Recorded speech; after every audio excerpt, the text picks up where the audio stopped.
हमारे चैनल पर पहली बार आए तो हमारे चैनल को लाइक और सब्सक्राइब कर देना। चलो वीडियो शुरू करते हैं। एक दिन गौतम बुद्ध अपने शिष्यों के साथ एकदम शांत बैठे हुए थे।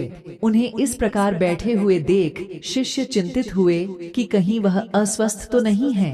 एक शिष्य ने उनसे पूछा कि आज वह मौन क्यों बैठे हैं, क्या शिष्यों से कोई गलती हो गई? इसी बीच एक अन्य शिष्य ने पूछा कि क्या वह अस्वस्थ हैं, पर बुद्ध मौन रहे। तभी कुछ दूर खड़ा व्यक्ति जोर से चिल्लाया, आज मुझे सभा में बैठने की अनुमति क्यों नहीं दी गई है? बुद्ध आंखें बंद करके ध्यान मग्न हो गए। वह व्यक्ति फिर से चिल्लाया, मुझे प्रवेश की अनुमति क्यों नहीं मिली? इसी बीच एक उदार शिष्य ने उसका पक्ष लेते हुए कहा कि उसे सभा में आने की अनुमति प्रदान की जाए। बुद्ध ने आंखें खोली और बोले, नहीं, वह अछूत है, उसे आज्ञा नहीं दी जा सकती। यह सुनकर शिष्यों को बड़ा आश्चर्य हुआ।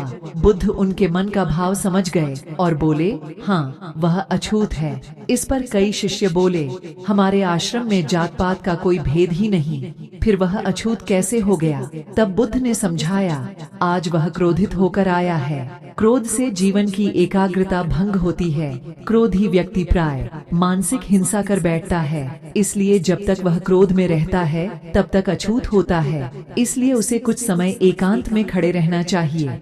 क्रोधित शिष्य भी बुद्ध की बातें सुन रहा था। पश्चाताप की अग्नि में तप कर वह समझ चुका था कि अहिंसा ही मनुष्य का महान कर्तव्य व परम धर्म है। वह बुद्ध के चरणों में गिर पड़ा और कभी क्रोध न करने का प्रण लिया। आशय यह है कि क्रोध के कारण व्यक्ति अनर्थ कर बैठता है और पश्चाताप उसे बाद में होता है, जिसका कोई लाभ नहीं मिलता। इसलिए हमें क्रोध नहीं करना चाहिए।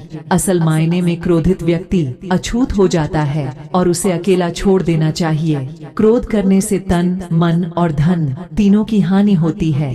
क्रोध से ज्यादा हानिकारक कोई और वस्तु नहीं।